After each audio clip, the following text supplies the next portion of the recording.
And we're live, I think. All right. Hey, I'm Pat Johnston, everybody. You are in the palatial uh, left of Lansing studios here in my attic.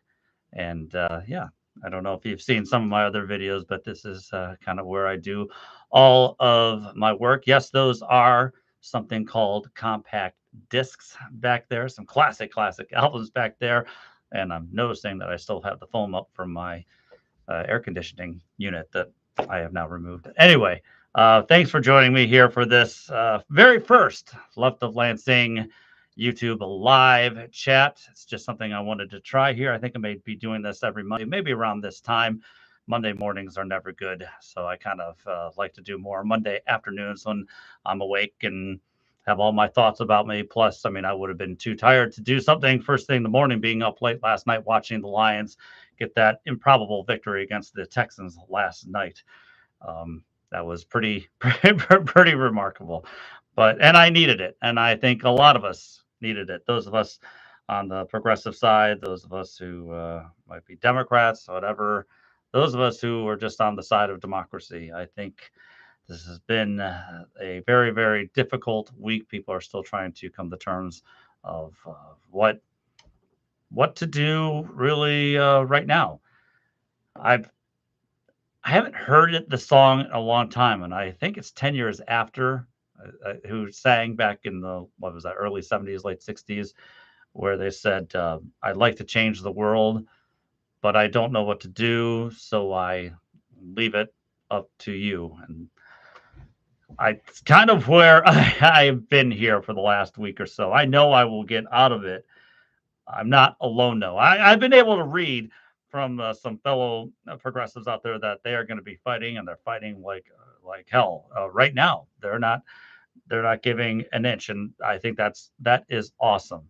This loss was a tough one. I thought that the 2004 election was tough when George W. Bush defeated John Kerry. And that took me a little while to get over, but I was able to get back into the game and continue the fight and all that. But this one's far different, far different. I really thought that the country would never ever want a guy like Donald Trump back in the White House, back into any kind of power after what we noticed here over the last oh 8 years. I mean, when it's all said and done, he will have been in American politics for 12 straight years, even though he wasn't in the White House the last 4 years. Still, it is a lot to overcome, and it can really drive people down. And I get it.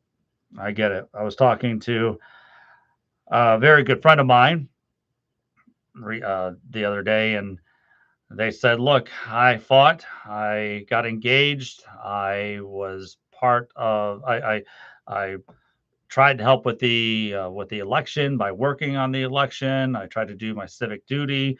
I tried to talk to people. I tried to do everything, and the majority of the country said no, no. We want division." And they said, what drives them down is that they feel like what this election shows is that people are selfish and they don't really care about others. I don't know if that's exactly the right answer, but it is a conclusion I can completely understand why somebody would get there. It really is. By the way, you can always email me, leftoflansing@gmail.com. That's leftoflansing@gmail.com. Please subscribe to my YouTube here. I greatly appreciate it. Subscriptions are so important. Plus, subscribe to the podcast wherever you get your podcasts. I've produced not only a weekly show that is dropped. Sorry, podcast parlance, that is dropped every Thursday morning, but I also do a Monday Musing, which I did today, and I also provide a Friday Short. And both of those go out by the afternoons. This Monday Musing had to deal with disinformation dooming Democrats. I'll talk about that here in just a few moments because I plan on being on here for a little while. But I wanted just to share this email, if you don't mind. I received it, and I wanted to save this for the podcast, and in fact, I will share it still on the episode because it really moved me. But and I won't give the person's name that just said, "Hey, Pat, I'm originally from Michigan, but I've lived in Windsor, Ontario for the past 14 years. I don't know how I found your podcast, and I've never sent an email to any podcast host before, but I just listened to your post-election fallout episode, and it was really moving to me. I'm feeling the same things you are. I'm devastated and still can't really wrap my head around the results. My family has been torn apart because of Trump and the QAnon movement, and I'm scared for what's to come. Anyway, I just wanted to thank you for your honesty and vulnerability and the work that you do to make Michigan and the rest of the country a better place." I responded to that email and thanked them for their kind words, and it really meant a lot because I think sometimes something that happens like it did last week, you can feel very alone. You can feel very alone. And last week was, I mean, just a literal gut punch. Uh, I never thought that Michigan was going to go back to Donald Trump. I thought that the Democratic ground game that we've got here in the state, and I thought that was going to play a decisive role in stopping Donald Trump, and it didn't. It really didn't. And now you've got everybody kind of like in this circular firing squad or whatever you want to call it. I don't know, but everybody is just circling the wagons, and they are demanding answers, and everybody's blaming everybody. Bernie Sanders is blaming the Democrats. You've got Nancy Pelosi blaming Biden. You've got Joe Biden's people saying, "Hey, he's the only one to have ever beaten this guy. It's not his fault." You've got everybody blaming some blaming Biden because he didn't get out sooner, or as he promised that he should have gotten out. He should have just been a one-term president and given the Democrats some time to actually debate and go through policies and have primaries, and maybe that would have been all right. A lot of people, of course, are blaming Kamala Harris. A lot of people blaming the media. There are so many reasons, but disinformation, I believe, is one major reason why we are dealing with a lot of problems right now. However, that being said, I will say this: in Michigan, it is just awful that not only did Donald Trump win here, but it's awful that the Michigan Democrats lost control of the state house. The Michigan Republican Party is just nothing but in shambles. It has no cohesive policy, really, just a cast of characters who are sometimes some of the worst people out there. And they just want to do some of the worst things. They're not really out there to really help people. They just are there to serve their dear leader, Trump, even though they're just in the state legislature. Michigan Democrats, with control of the state legislature, did a lot of things to help people. They were able to raise the earned income tax credit. That helped so many working families across the state. They got rid of the Republican retirement tax that Rick Snyder and the Republicans enacted years ago. They got rid of right to work for less so that unions can now have an easier time, organizing. They got rid of the ban on the prevailing wage. They passed a law for clean energy and a clean energy future, and they gave farmers the right and they gave them the property rights to allow their land to be used for renewable energy projects. To help make the state a cleaner state, but also to progress us into the next phase, into the next era of power generation and energy generation. Democrats did a lot when it came to in Michigan. They passed bills expanding civil rights, especially for the LGBTQ plus community. Democrats, well, of course, we enshrined abortion rights throughout the state for the state of Michigan, but Democrats were able then to augment that those rights by gutting all of those Republican trap laws that they put in place for many years to make it harder for a woman to get an abortion or to receive abortion care or just some basic information. Democrats also enacted some sensible gun safety legislation, which also included, while it wasn't perfect, it included ensuring that people convicted of domestic violence couldn't go and buy new guns. Seems like that was common sense to me. That was just a few of the things that the Democrats did here in the state of Michigan. And now a lot of those efforts are going to be blunted now for a while because Republicans now own the state house. It's going to be run by Matt Hall, which is just unconscionable to think. Kind of drives me down a little more, if you don't mind me saying. But no, this is. I think that's where I got. I was sad with Donald Trump winning, but I got even more down when they lost the state house because I really thought they had some good candidates. They had good state reps who lost their seats, and their crime was helping people. And maybe that just goes back to something that I've been reading about a lot here lately, and maybe it is true, and it goes against everything that I've talked about here on this podcast. And that is, I thought if Democrats just enact policies that are helping people, well, then they'll be rewarded at the ballot box. People will know, hey, you know what, Democrats not perfect, but hey, at least they're out there trying to help us. Free school lunches for all their kids, something that for public school kids, of course, uh, something that is very popular with the people. Thought maybe that would have resonated. The gun safety legislation, I you know, abortion rights, uh, getting rid of the retirement tax, the unions, strengthening unions again, everything I just talked about. I thought that they would be rewarded at the ballot box, and apparently that didn't work. I'm hearing it's because Democrats and especially Kamala Harris didn't do a good job at letting people know that Democrats felt their pain with inflation and all of that. But Kamala Harris, at least devised a plan to go after corporate price gouging. I never heard really Donald Trump say anything other than say, "I will deflate prices." I will deflate prices. You don't want deflation because that's worse. Inflation slowed down, but I guess maybe it just didn't slow down enough. And maybe everything that was in everybody's minds from 2022 when inflation really did go high, maybe people just haven't been able to get past that. And I get it. I truly, truly understand.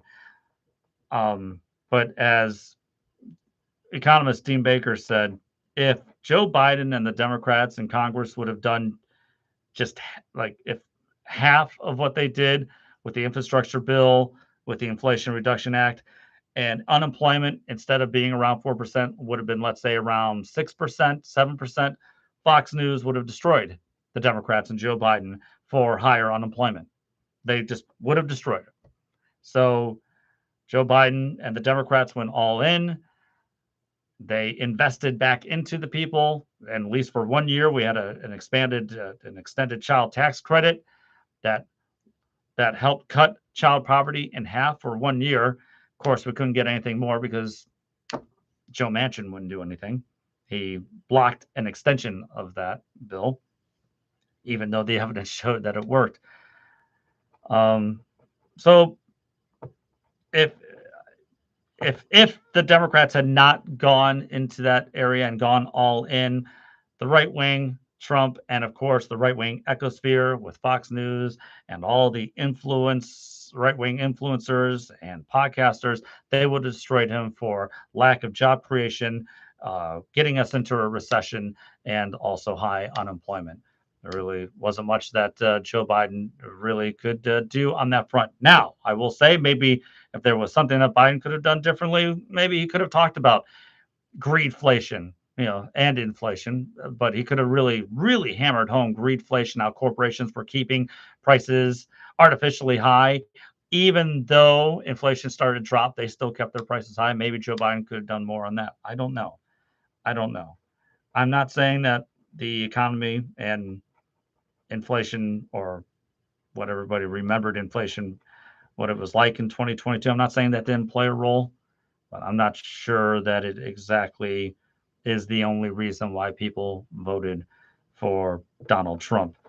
In my Monday musing this week, I talked about disinformation and how studies are showing those that actually read newspapers and follow the news via journalism, that they were more likely to vote for Kamala Harris, whereas those who got the news from social media or from their friends were more likely to vote for Donald Trump. That was just like one survey. I'm sure some others may have similar or maybe some differing numbers. I don't know. But I think the part that I looked at reading more into all of this, especially across the country, is that you had red states like Missouri and Alaska vote for raises in the minimum wage, their state's minimum wage. You had a handful of other states vote for paid sick leave. I think Missouri was also one of those states. You had several states vote for abortion rights to be enshrined in their constitution. So you had people voting for progressive ideas, proposals, policies, but then at the same time, they would go off and vote for Trump and Republicans, the very same people who want to undo all of those policies. Very, very, very confusing and upsetting in many aspects. And I'm not sure what to do about that. I know that, again, I worked for years in conservative talk radio across different parts of the state of Michigan. So I know what the right wing echo chamber is. We live in two different realities. I know that. And I guess that's maybe where I'm at a loss. I don't know what to do to bridge that divide between those who get their information from the right wing versus those of us who don't. I don't know how to bridge that gap. I really, really don't. Because again, when I was saying that people were passing progressive policies across the nation, yet still voting for Donald Trump, who abhors everything when it comes to progressivism, and especially how he does not like unions, I'm at a complete loss. I am at a complete loss. I don't know. It's befuddling. I like to think that maybe it is true that people just don't like the establishment figures. And hey, I get it. I'd like to think that people were really voting in just for their economic interests, but I don't know. I don't know. I do believe that pursuing progressive policies is something that the Democratic Party should be doing, because it shows that they're actually fighting for those progressive values. I think that populism is popular around the country right now. I just saw a video, by the way, where a Republican congressman, I think it's Dan Crenshaw, I think he said something that, hey, yeah, we are kind of like a populist party, but Donald Trump believes in pro-growth initiatives, and because populism can't save everything. It's like, yes, the truth comes out. Pro-growth, of course, means corporate corporate backing, and those are the Republican donors. And let's be honest, there are many of the Democratic Party's donors as well. I think Democrats have to leave corporatism aside. You saw how the corporate media never was really supportive of them. You saw the Washington Post and USA Today, LA Times refused to give any kind of endorsement in the presidential race because they are owned by billionaires. You can't really trust it. You can't. Maybe you have to we have to do a better job, I think, at going towards other independent sources of media, because the corporate media, it ain't working. That also means, and I'm going to talk to specifically to the Michigan Democratic Party here. You can't just rely on legacy media and old time media to get your word out there. You've got to fight hard for every single vote. And that means you have to start doing more digital media. We've got a bunch of really good progressive podcasts in the state of Michigan. This one, I will say, the Still Social ladies there, they do a phenomenal job, and you've got a couple of others as well. Mark Brewer and Jeff Timmer, I think, do one. You've got some really good podcasts. Go on those podcasts. Make yourself as available as possible. I have talked to many state representatives and some state senators, and many of them very progressive, who just want to come on and they just want to talk and spread the message of what they're fighting for each and every day. That's what Democrats have to do a better job at. Don't rely just on the legacy media. Go towards the podcasting crowd. Trust me, they are reaching a lot of people and different people. And you know what? Even younger people, because younger people, they're not going to CNN. They're not good. They're not relying on Channel 4 in Detroit all the times for their news. I mean, they may see them in clips and everything, but they're also going elsewhere. You have to expand the places you're going to spread your message, which just got me thinking, though, too, on this part about progressivism, populism. I think that the Michigan Democratic Party did a decent job at doing that, at going on the progressive and populist angle with some of their policies, but not where they could have gone. I understand they only had a 2-seat majority, but look, they didn't go all out and they're losing that majority. Maybe one thing they could have done differently. It's something that I talked about a lot on the podcast over the last year or so, is maybe they could have scaled back on all of the spending that they were doing for corporate subsidies with that SOAR program. And I'll tell you what, Democrats in the state legislature, they did introduce bills to scale back and to invest more, put more money into the communities where these corporations might do business, rather than just giving all the money to the corporations and just hoping everything will work out. I think maybe Democrats learned after their first year, hey, this isn't real popular with people, because corporate welfare, it isn't working all the time. Bridge Magazine last year did a phenomenal interview. Paula Gardner was the reporter from Bridge Magazine. I had her on my podcast, and it showed that we are not getting the bang for our buck when it comes to corporate subsidies. We're not getting the job creation that was promised by corporations and by politicians by passing these policies. So maybe that is one place where the Democrats really, really could have not gone down that same road over and over. I understand it's what states do. We just keep racing to the bottom and all that. I get it.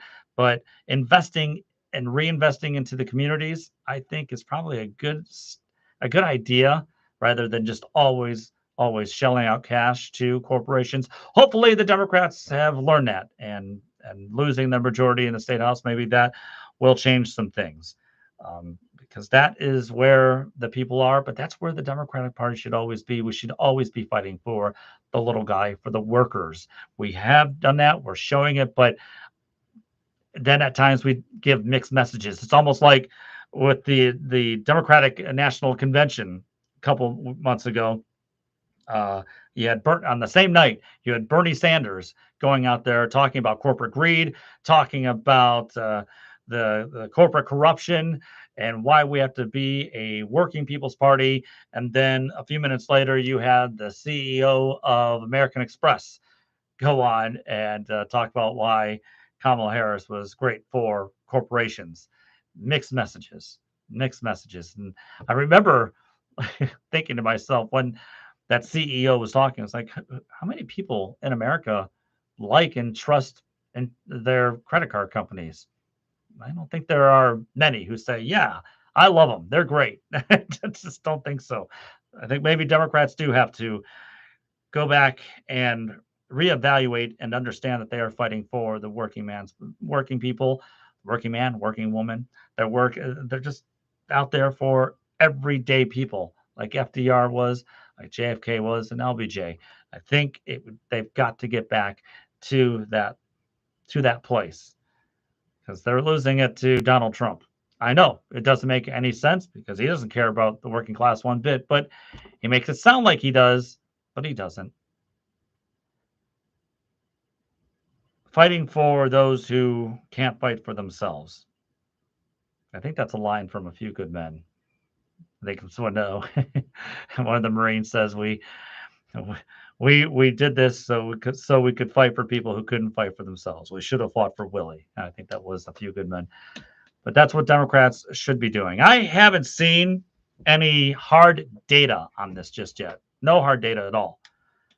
But there seems to be conventional wisdom that is circling around that some of the Donald Trump ads and some of the right wing Republican ads against the trans community, there seems to be a belief that maybe those had some kind of impact on the race. Again, I've not seen any hard data on this just yet. I will say though, it wouldn't surprise me if it did a little bit. When I first started seeing those ads played during football games, because I'm a huge football fan, so they were flooding those ads.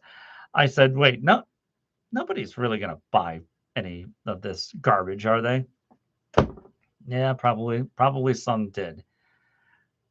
I saw a story, I think it was from MLive, and they said the writer said he looked into how many trans girls are playing in male high school sports in the state of Michigan.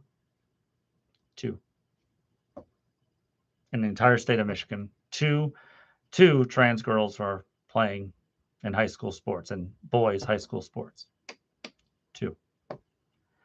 And that for some reason is an issue that drives people more than anything else, really. But what scares me more is they use the sports issue then to drive it more of a wedge issue into the trans community as a whole.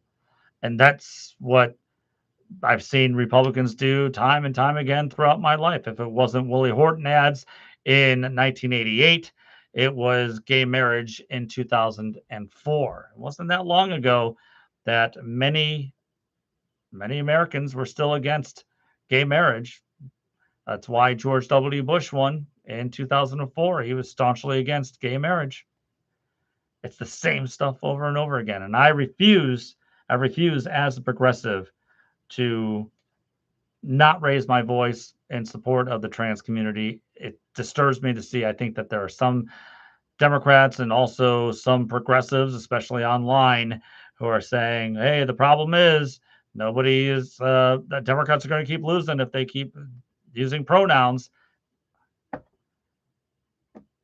I don't understand why that is something that drives people. How does that affect your day-to-day life? It doesn't. How's that going to lower the price of eggs? Which tells me maybe the price of eggs was really not much of an issue for people. They just said it. So maybe that did play a role, but I don't think that means that Democrats have to run away from it. In fact, I think they have to fight. They have to fight for those who don't have a voice or have a tough time getting a voice out there to everybody else. That's what progressives are supposed to do. And finally, maybe I'll just wrap this whole thing up. And thanks for just sticking with me. Again, this has been a really tough week, and I'm just trying to figure out exactly what do we do now. But no, finally, I don't know. I didn't know how Gaza was going to affect the race in the state of Michigan. I know that there were thousands who voted uncommitted in the Democratic presidential primary, me included. I didn't exactly, I never liked the Biden administration's policy when it came to that one, what's happening in Gaza. But with Kamala Harris, I always got the sense while she wasn't saying anything differently, I always got the feeling though that things would be a little different if she got into power. Backing Donald Trump makes no sense to me because he just wants to allow Bibi Netanyahu to do whatever he wants. And then, as Jared Kushner, his son-in-law, said, they could then have all kinds of beachfront property. And just think of the kinds of buildings and hotels and everything they could build there while Palestinians are driven out of their land and killed and massacred. Many people, especially around the Dearborn area, if you are believing if those exit polls are correct so far, we'll have to see more data, of course, as it comes in. But a sizable chunk of the Arab American community backed Donald Trump. I don't know what could be said about that. I personally think that was the wrong call, but I again don't have family over there, so and who have died, so I'm not going to begrudge people for that one. But I'd like to think that some people could have been more practical about everything. Again, I understand the screw ups that the Biden administration has had when it comes to what's happening in Gaza. However, I think I was hoping there would be some rationalization that people would have said, yeah, but Donald Trump, he's far worse. And of course, then there's the mass deportations and getting rid of the migrant community and how that's going to affect our population and our economy. I was a little surprised, and I was surprised to see the numbers that Jill Stein was able to get out of Dearborn. Again, Jill Stein doesn't care. She is just a political predator, and I think she just worked to help Donald Trump get into office. There are a bunch of reasons for Donald Trump winning. I know, but I have to admit, I'm down. I don't know I don't know what can be done at this moment to get everybody in the same reality. It's not happened. I will leave with this bright note though, and Distill Social posted it.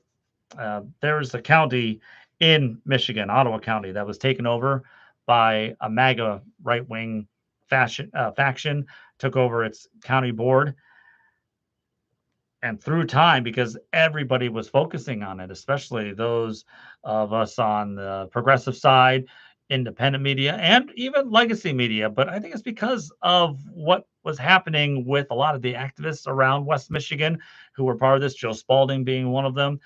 Uh, it put all kinds of a spotlight on exactly all the nutty things that MAGA faction in Ottawa County, by right there on the shores of Lake Michigan, how they were destroying that county and how they were costing that county lots of money by enacting all kinds of their right-wing agenda, their MAGA agenda. And this election, most of the counties in the state of Michigan went further right, but Ottawa County went to the left, and Ottawa County, very, very red county. So maybe it just goes to show that if we keep doing our job and try to inform you and keep you engaged on what's happening across the state of Michigan, and for those of you who are podcasters in other states who concentrate on your state politics, keep doing what you're doing, because I think that does show. I know it's just a microcosm. It was just one county, but I think it shows that when you concentrate and when you continue to cover certain issues and highlighting and putting a spotlight on how MAGAism destroys certain counties, certain cities, people's lives, I think that is where we can do our most work. I think that's where we can do our best work. So I do take some positivity, a little optimism on that one. leftoflansing@gmail.com. That is my email. Please let me know what you think. And please, again, subscribe to the podcast and also subscribe to Left of Lansing here on YouTube. And I'll start putting out some more videos as well. So, and by the way, tune in this week because I'm going to be talking with Casey Helton. She is a progressive activist from Livingston County. And I just wanted to pick her brain and have her talk about why certain things happen the way they did and where we go from here and what's the outlook for places like Livingston County, which used to be very, very red, still is red in most of the areas, but they are starting to get some blue parts to Livingston County, something that probably wasn't possible some 20 years ago. So that's coming up on the show this week again on Thursday morning. Everybody have a good one. And as always, take the battle to them.